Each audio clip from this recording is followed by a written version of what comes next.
আসসালামু আলাইকুম, কি অবস্থা সবার? আশা করি সকলে ভালো আছেন। আজকে আমরা দেখব এমএস ওয়ার্ড দিয়ে কিভাবে আপনি বাংলাদেশে একটি পতাকা অঙ্কন করতে পারেন। এটা খুবই বেসিক একটা কাজ। যারা অলরেডি এটা পারেন তারা শুধু সময় নষ্ট করার দরকার নেই। যারা পারেন না তারা এটা দেখতে পারেন। আশা করি দেখার পরে আপনিও এটি খুব সহজেই অঙ্কন করতে পারবেন। আমি যখন এমএস ওয়ার্ডের সাথে ফার্স্ট পরিচিত হই তখন থেকে এটা আমার আঁকতে খুব ভালো লাগতো। যদিও আমি একজন গ্রাফিক্স ডিজাইনার নই তেমনভাবে। তেমনভাবে গ্রাফিক্স করতে পারি না। বাট কীভাবে আঁকতে হয় সেটা জানি। আপনি হয়তো আমার থেকে খুব ভালো পারবেন। জাস্ট আমি আজকে কোনো রকম দেখাচ্ছি যাতে আপনার নিয়মটা জেনে সেমভাবে অঙ্কন করতে পারেন। সো এজন্য আমাদের চলে যেতে হবে টুল বারগুলোতে। তো এখান থেকে আমরা টুল বারে গিয়ে আমরা ইনসেট যে অপশনটা আছে এটা আমি চয়েস করব। তারপর এখান থেকে চলে যাব শেপে।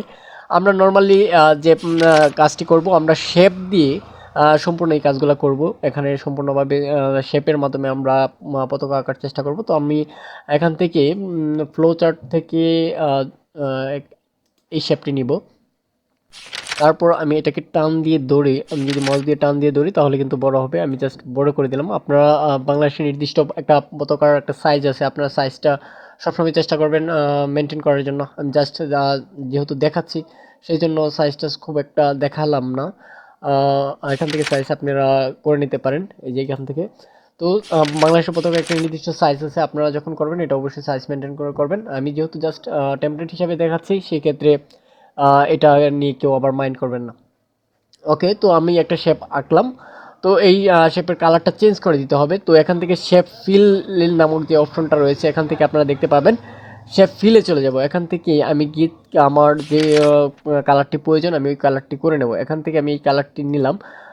এটা আমার কাছে মনে হচ্ছে যে আরেকটু ডিপ হলে হয়তো ভালো লাগতো। এখান থেকে তাহলে করতে চাইলে সেটা আমি মোর ফিল কালারে চলে যাব। তারপর এখান থেকে এটাকে আরেকটু ডিপ করে দেব। আমি এখান থেকে আরেকটু এটাকে ডিপ করে দিলাম। তাহলে এটা আরেকটু গাঢ় হলো। তারপর আমি এখান থেকে শেপ আউটলাইনটা নো আউটলাইন করে দেব। আমার আউটলাইনের দরকার নেই। তো আমার কিন্তু আহ, আহ, হয়ে গেছে। আমার এখন একটি গোল বৃত্ত দরকার। সো এখান থেকে আমি আবার এখানেও কিন্তু চলে আসছে ইনসেটের যে একটি বক্স। আপনি এখান থেকেও নিতে পারেন অথবা ইনসেট থেকে গিয়ে তারপর শেপ থেকে গিয়ে আপনি কিন্তু নিয়ে নিতে পারেন। তো আমি এখান থেকে আমার গোল শেপটি আমি নিয়ে নিলাম এখান থেকে বৃত্ত আঁকার জন্য। সো এটা নিয়ম মতো আপনারা বসিয়ে দেবেন। তো আমি এটা যখন ধরে টান দেবেন এদিক সেদিক নড়াতে পারবেন। তো আমি এটাকে এখানে সেট করে দেব। তারপর আমি এটার কালারটি চেঞ্জ করে দেবো। ঠিক সেমভাবে শেপ ফিলে গিয়ে আপনার কালারটি চেঞ্জ করে দেবেন। এখান থেকে রেড নিয়ে নেবেন। তো এই যে আমি এখান থেকে রেড নিয়ে নিলাম। তো দেখতে পাচ্ছেন যে অলরেডি কিন্তু আমাদের একটি পতাকা হয়ে গেছে। সো এখান থেকে একটা প্রবলেম হলো যে আপনি যখন এটা নাড়াচাড়া করতেছেন তখন দেখেন যে এটা আলাদা হয়ে যাচ্ছে। তো এটা আমরা তো আলাদা হলে হবে না, আমাদেরকে এটা ঠিক করতে হবে, অ্যাডজাস্ট করতে হবে। সো আরেকটা জিনিস যে এখান থেকে আমরা এই রেডের বৃত্তর আউটলাইটটা কিন্তু ও, রেখে দিয়েছি। সো এখান থেকে নো আউটলাইট আমি দিয়ে দিলাম। সো এখন থেকে এটা আমরা অ্যাডজাস্ট করতে হবে, গ্রুপ করতে হবে। তো গ্রুপ আমি কিভাবে করতে পারি, আপনার নর্মালি কন্ট্রোল ধরে সিলেক্ট করে গ্রুপ করে নেবেন। তো আমি কন্ট্রোল ধরে সিলেক্ট গ্রুপ করে নিচ্ছি।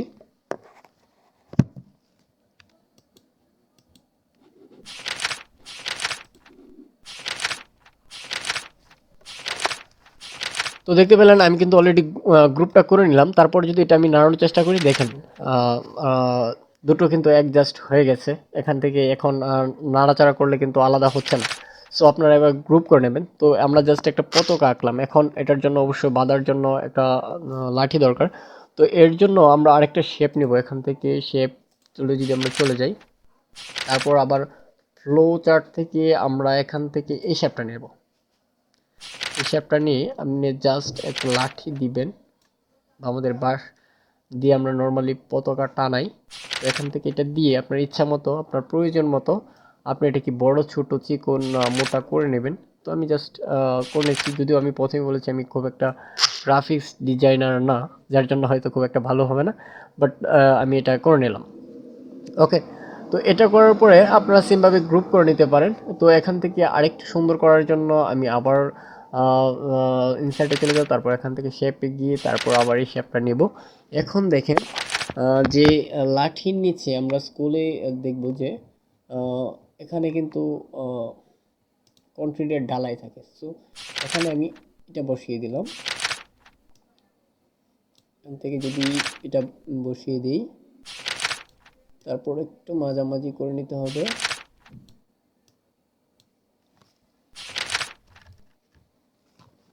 তারপর এটা আমার হয়ে গেল। এখন আমি আরেকটা শেপ নেব, সেম শেপটা আবার নিব, আবার নিয়ে আবার এখান থেকে টান দেব। দেখেন, এটাকে আরেকটু মাঝামাঝি নিয়ে আসতে হবে। তো এটাকে যদি আমরা আবার আরেকটা শেপ নিই, তারপর আরেকটা চেষ্টা করি, এটাকে আরেকটু ছোট করে দিই, তাহলে তো সুন্দর লাগবে বিষয়টা। আরেকটা শেপ নেব, সেমভাবে আরেকটা অঙ্কন করি, তাহলে দেখেন অলরেডি কিন্তু আমার এটা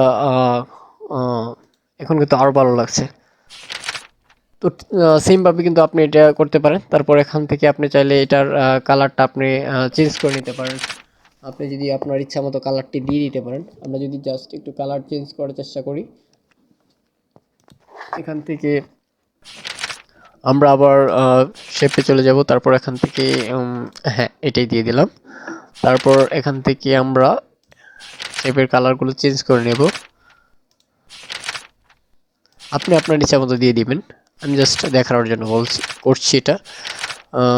হ্যাঁ, এখন দেখেন এটা সম্পূর্ণ যদি একটা ভিউ দেখি, তাহলে দেখেন এটা কিন্তু এরকম হয়ে যাচ্ছে।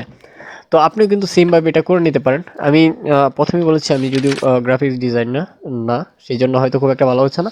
আপনারা তার চেয়েও বেশি ভালোভাবে করতে পারেন। তো এটা যদি আমি একটা নাম দিয়ে দিই, জাস্ট এখান থেকে টেক্সট শেপটা নিয়ে তারপর যদি এখানে লিখে দেই ক্রিয়েটর প্ল্যাটফর্ম, ক্রিয়েটর প্ল্যাটফর্ম, আমার কিন্তু নামটাও হয়ে গেল। হ্যাঁ, আপনারাও কিন্তু চাইলে এভাবে অঙ্কন করে আপনি আপনার নামটা দিয়ে দিতে পারেন। আমি এটাকে একটু বড় করে নেব। হ্যাঁ, বড় করে নিলাম, গোল করে নিলাম। চাইলে আপনি আপনার কালারটাও চেঞ্জ করে নিতে পারেন।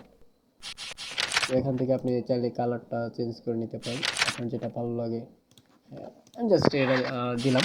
তো এই কিন্তু হয়ে গেল আমাদের একটি পতাকা। আপনি কিন্তু আরেকটা ডিজাইনের আঁকতে পারেন, সেখান থেকে অনেকেই এটা আঁকে। তো এটাও কিন্তু আপনি চাইলে এটা করতে পারেন। এটা কিন্তু উঠছে এরকম একটা ভাব আসবে। আপনি চাইলে এটাও কিন্তু করতে করে নিতে পারেন সেমভাবে। সেমভাবে কিন্তু আপনি এটাও করে নিতে পারেন। সো জাস্ট আমি যদি এখান থেকে জাস্ট দেখানোর জন্য আপনাদেরকে এটা করাই, তাহলে দেখেন এটাও কিন্তু হয়ে যায়। সো এটাই ছিল আজকের টিউটোরিয়াল। আশা করি আপনাদের ভালো লেগেছে কিনা জানি না, তবে যারা একদমই নতুন আজকের বিষয়টা দেখলেন, আশা করবো আপনাদের ভালো লেগেছে। আপনিও নিজে নিজে ট্রাই করতে পারেন আপনার কম্পিউটার বা ল্যাপটপে। তো আজকের পর তো এই পর্যন্তই, দেখা হবে নতুন কোনো ভিডিওতে। সে পর্যন্ত ভালো থাকুন, আল্লাহ হাফেজ। অবশ্যই সাবস্ক্রাইব তো মাস্ট। দেখা হবে নতুন কোনো পর্বে। আল্লাহ হাফেজ।